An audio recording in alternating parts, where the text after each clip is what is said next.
Hello, everyone. Welcome to this week's edition of the Belmont Journal, Belmont's own program for hyperlocal news and community affairs programming.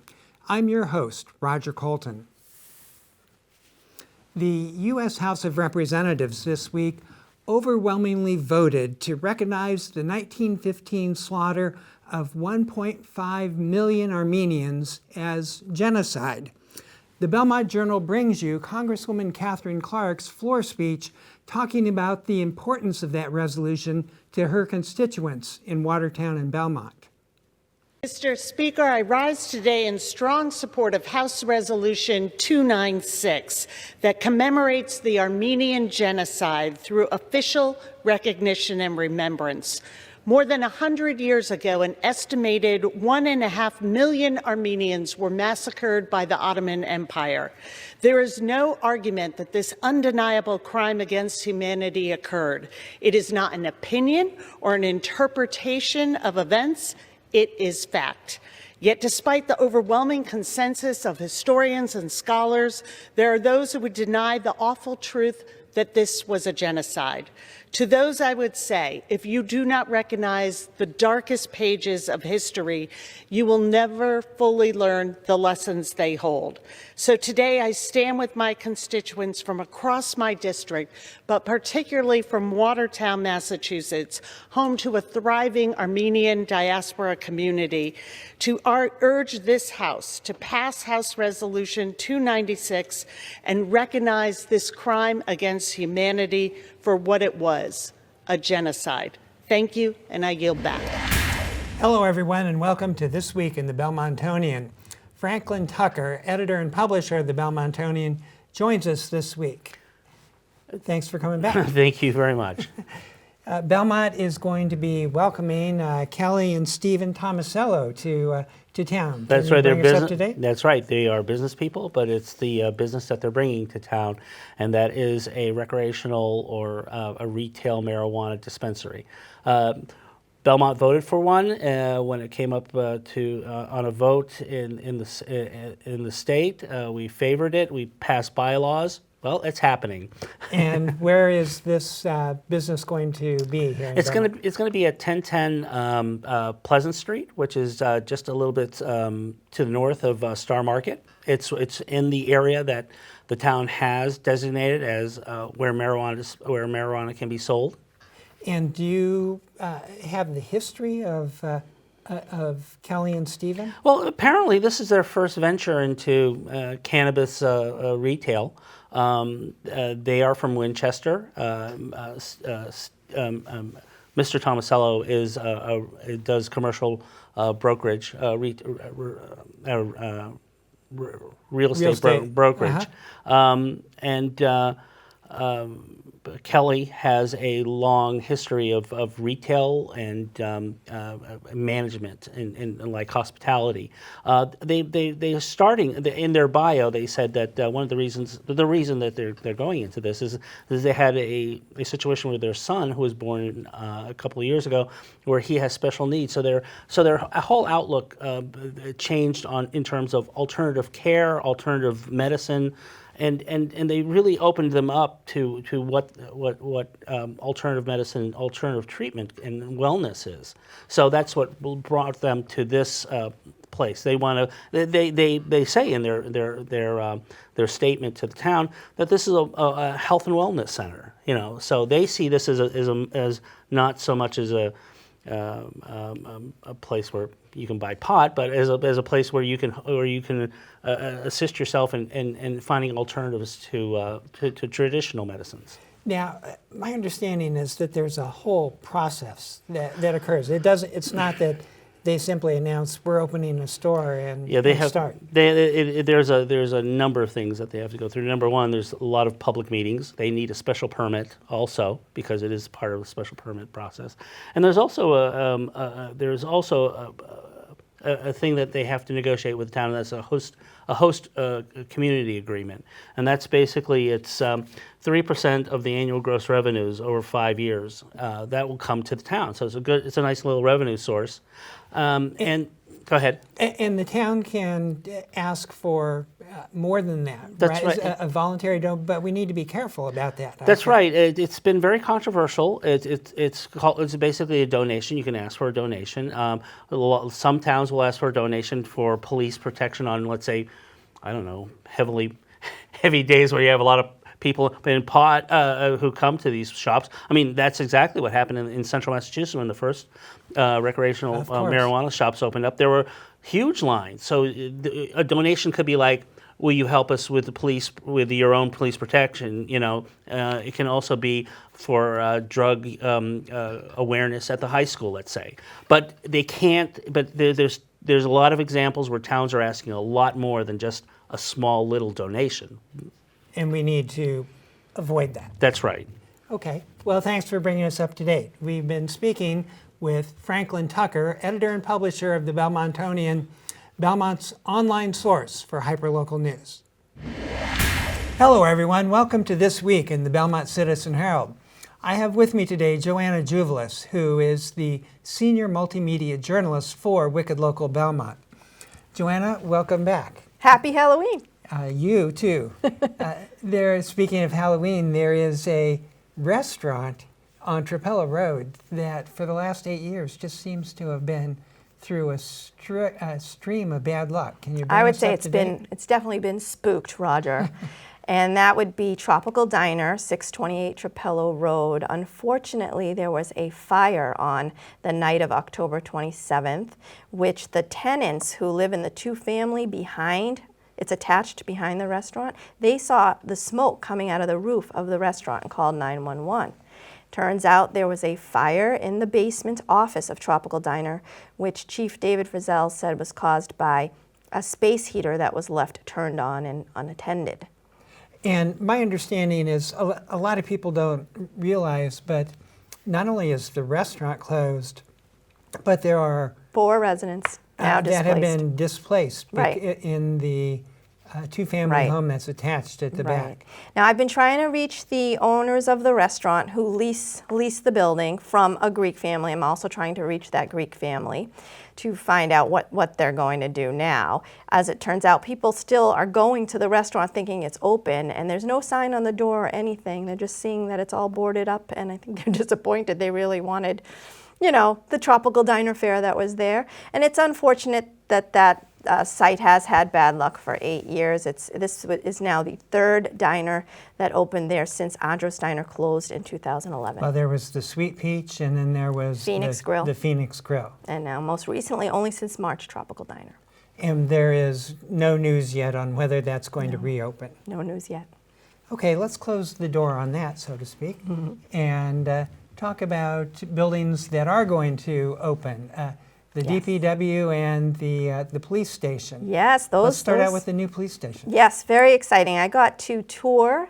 That's one of the perks of my job is I get to go on construction tours and wear hard hats, and I was very excited to do that. I got a tour of the police station, which is currently under renovation. The existing building is being completely renovated inside. It's all gutted. Walls have been torn down. Rugs have been torn And they up. found some surprising. They did maple hardwood underneath Yes. these rugs. That might be a savings for the town. They won't need to put new hardwood. They can just refurbish this old hardwood. And is there an expectation date of when it's going to be done? Well, just so you know, they also put the footings are in for the foundation for the 10,000 square foot addition. The dirt has all been dug up. It's amazing to see firsthand. It really is.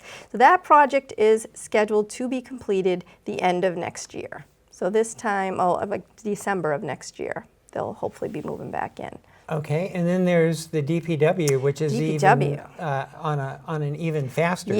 Yes, not as complicated of a project. They had to put an addition. They did do some interior renovations to the existing facility. This will add 10 years of life to the facility. It's adding really nice locker facilities and showering facilities, laundry facilities, and office space. And my understanding is that there are now facilities for both men and women, Yes. which they lacked before. Yes, and much improved air ventilation, which is very necessary for that facility. And it is scheduled to be open the end of this year. They're almost done. I mean, it's all framed, and they'll just have to put in the toilets and all that. I even got a picture of one of the showers. That's great. Well, so the big four construction projects continue to move forward. Yeah, I think it's exciting. Daedalus is definitely doing a good job as the owner's project manager.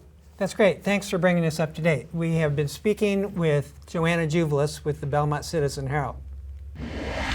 The Belmont Marauder football team is on its way to the state playoffs this year. The Belmont Journal brings you the story. It's the regular season finale at Harris Field. Big night, senior night as well. And the Marauders looking to try to qualify for the Division III North playoffs. They get a fortuitous bounce early on as Woburn fumbled the opening kickoff, and the Marauders recover deep in Tanner territory. Then it's a handoff to Chad Francis, who's been on a tear lately. Puts it in quickly, 7-0 Belmont. Then it's senior quarterback Avery Arno firing, finds his co-captain Zach Hubbard wide open for the long touchdown. And just like that, the Marauders are already up 14-0. Still in the first quarter, here is Francis again. As we said, he has been on a roll the last 3 games. He's run for 701 yards and 7 touchdowns, including this 95-yard run to the house. And it's already 21-0 after the first quarter. Second quarter action, Mora Chad Francis, his 3rd touchdown of the game, puts the Marauders up big. Here is a long pass for Woburn, but it's intercepted by Preston Jackson Stevens, and you'll see the nice return here for the Marauders, who rolled over Woburn. Final score, this one was 42-7, and we'll get to see another long touchdown pass from Arno to Hubbard again for his second, and the two will go get together one more time. Arno finishes 8 for 10. Hubbard, 3 touchdown receptions. And there's the exclamation point at the end of a very impressive win. Marauders qualify for the D3 North playoffs at Danvers High School on Friday, November 1st, 7 o'clock. The Benton Library is a privately owned and operated public library run by neighborhood volunteers. The Benton's interest, however, goes far beyond the books that it shelves.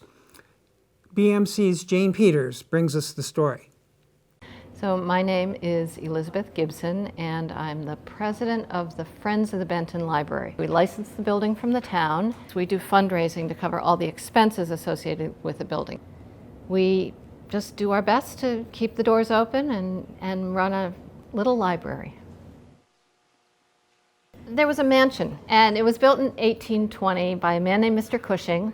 But at one point it was sold to a man who ran a school. And the school built this building to be a chapel.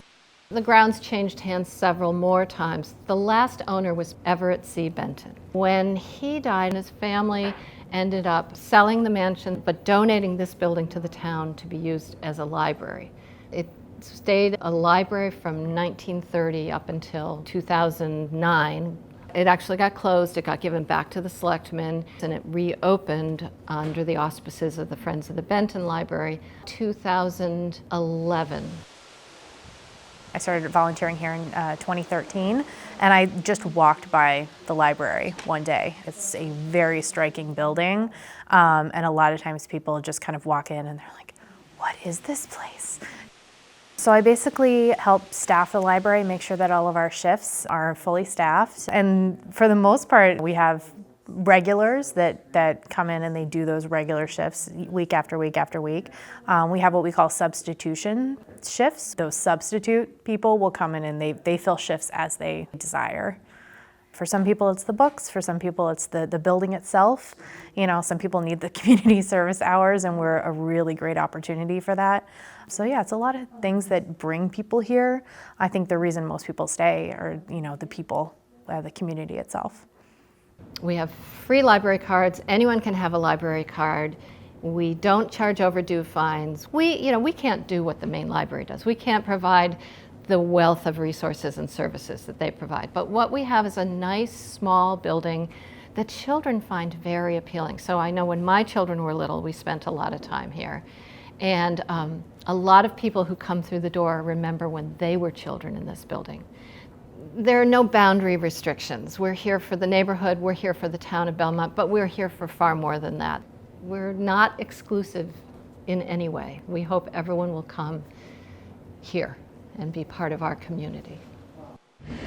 Belmont resident Cindy Reitmeyer is known throughout the metropolitan region as Boston Tech Mom. This past weekend, Reitmeyer hosted the Boston STEM Fair, and the Belmont Journal was there. We're here at the Lexington High School in Lexington, Massachusetts today for the Boston STEM Fair. This is an event for families who want to come find STEM activities and programs for their kids. I started Boston Tech Mom about 5 years ago because, one, I worked in the tech industry, so I was exposed to a lot of cool, innovative technologies and worked with scientists and engineers and saw the amazing kind of jobs they had and the type of work they were doing. And then I became a parent, and my oldest daughter had an interest in technology at a very young age. She was the kid who loved Legos and played with robotics and liked to code. So I was searching for opportunities for her out of school at a very young age. And we are very fortunate in Massachusetts. We've got lots of different programs, but sometimes it can be hard to find them. And so a couple years ago, I thought, why don't I take the research I've done, my knowledge, my experience, and share that with other parents because I know they're looking for these same kind of experiences. So my work on Boston Tech Mom is all online. I have a lot of resources on my website and I publish articles for parents, but it was important for me to take what I do online and bring it into the real world and really connect parents and organizations so they can talk about their programs and help families discover programs that are going to be a great fit for their kids. I host the Boston STEM Fair because I do want to raise awareness for STEM education, and I think it's really important for families to be able to come meet all the wonderful STEM organizations we have around the greater Boston area. I think nothing beats a face-to-face conversation so they can come and learn about coding programs and robotics and clubs and classes and talk with these organizations about their curriculum, how they teach students, the hands-on activities they have, the kind of projects kids will be working on. I think that sometimes we get a limited view on STEM and we just think about the science class we take at school or the math class, but really I think where you get the interest and excitement among young kids is when you start to work on projects and you're building things, it's tactile, and things don't work the first time and you've got to figure out why. That's part of the engineering process. STEM is not just associated with schools. There's definitely the schoolwork during the day. I would definitely encourage parents to check out the PTA and PTO after-school enrichment programs. They often offer STEM today, so that's a great way to do that within your school, your actual school or your school district. But then you'll find clubs and classes sometimes at the library. You'll find them at colleges and universities, and then there's a lot of companies and organizations who offer programs where you go on site to their location to be part of a program. The 2019 season of the Belmont Farmers Market is now over. As we look forward to next year's Farmers Market, let's meet some of the volunteers that keep the market running and appealing. We're really lucky here. We have a lot of people that volunteer to work with us. We've got a really good committee of people that do the sort of oversight and make sure that we've got good events and that we're following all the requirements and that we have good vendors to come in. We get a lot of people from the schools as well that come down for community service, but some of them really like it and they wind up staying a long time. I'm 17, so I'm a senior at Belmont High School, and I've been working at the farmers market as a face painter and a volunteer for about 2 years. Every Thursday, that's where me and my family got groceries and vegetables. So when I was looking for volunteer opportunities in high school, I talked to the market manager and I did volunteer work. I helped at Art at the Market and at the kids' tables, and I took tallies of people, and then I suggested doing face painting, and I did that last summer and it kicked off, and now it's something that is almost every Thursday.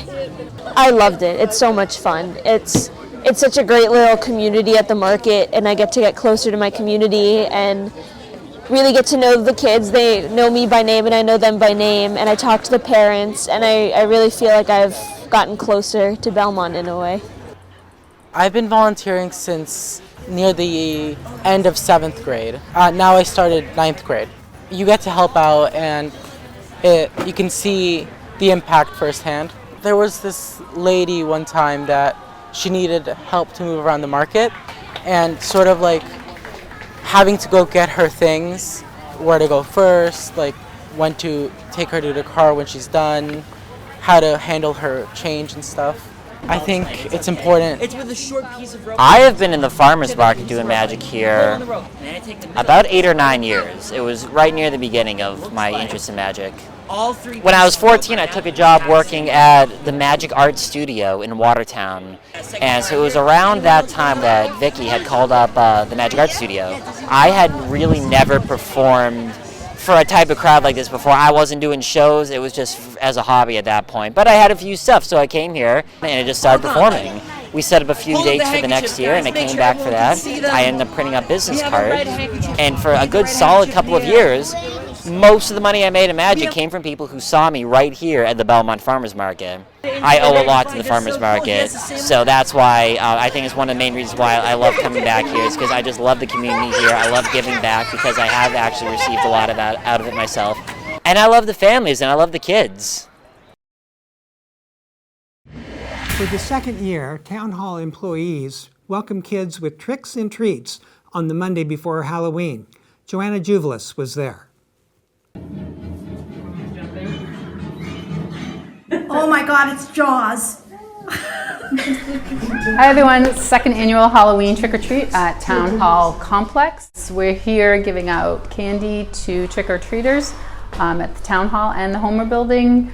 Offices and departments have dressed up in their favorite characters, and as you can see, I am Belle this year. The Town Administrator's Office has done Beauty and the Beast. I think it brings the public into Town Hall and brings children in to learn about the government, to meet people in a more informal capacity, and it's fun and good for morale for departments. Oh, happy Halloween!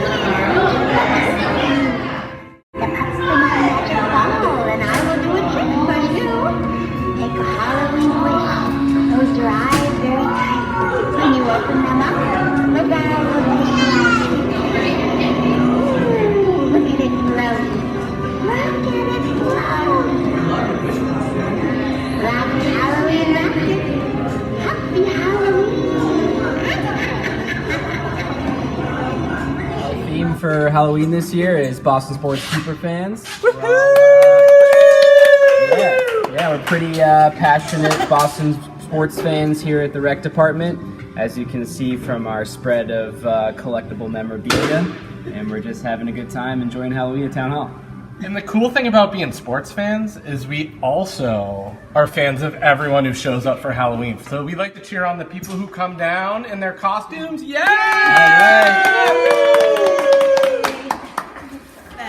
Oh, it's so much fun. The kids are loving it. Better than Halloween night itself. It's good for the community, and I think that the kids had a fun time. I appreciate that the workers and everyone really went 100%. Yeah, so we did assorted animals, and given that I am the animal control officer, we figured we would follow the theme and just do as many different kind of animals as we could come up with. Well, so I've been around, I've seen all of them, and I think you guys are the winners. Yes, The 2019 Halloween Costume Award goes to the town clerk's office. Yay! Great job, guys. Thank you. Congratulations. Hi, happy Halloween! Run. Ready? 1, 2, 3. Get ready, throw. Here's BMC's Jane Peters to tell us about all there is to do in Belmont in the coming week on BMC's community calendar. Hi, I'm Jane, and this is your community calendar for next week. Powers Music School presents its Fall Workshop Week next week. Anyone in the community can sign up for fun and interactive classes led by local and regional teaching artists. Classes for adults, seniors, young children, school-aged kids, and high schoolers are available on many topics, from playing the tin whistle to improvisation to yoga for musicians. Learn more about Workshop Week and sign up at powersmusic.org/workshop-weeks. Belmont author Sarah B. Fraser will speak on her debut novel Long Division on Monday at 11 at the library. In the novel, Leigh Fortune reckons with the fallout of her mother's choices while her grandmother comes to terms with the role she played in the family's unraveling. Visit belmontpubliclibrary.net for more information about this Books and Bites program. As a thank you to our local veterans, the Belmont Council on Aging will host its 5th annual Veterans Breakfast, free for veterans and their families, on Thursday, November 7th from 9 to 10:30. Meet Belmont Veterans Service Officer, COA staff, and local reps, and enjoy a special performance by the company Bees. Call to reserve your seat by Wednesday. The BHS Performing Arts Company presents a stage adaptation of George Orwell's classic novel Animal Farm as their fall play on Thursday, Friday, and Saturday at 7 in the BHS Auditorium. Tickets are available at bhs-pac.org. The Belmont Gallery's new exhibit, titled Elemental, is on display now through December 27th. The show features several dozen artists who use the elements of shape, line, form, color, space, and texture in a variety of media to create striking visual narratives. A reception for the show will be held on Saturday from 5 to 8 at the gallery. Visit belmontgallery.org for more information and visiting hours. Belmont Orthodontics will buy back your child's Halloween candy from November 4th through November 14th. 1 pound of candy gets you $2 and earns the FBE and your school's PTO $2. The buyback program is open to the entire Belmont community. And that's all for next week. If you'd like your event featured in Belmont Journal's community calendar, you can send your event info to Jane at belmontmedia.org. Well, that's it for this week's edition of the Belmont Journal. Thanks for watching. I'm your host, Roger Colton. I will see you again next time.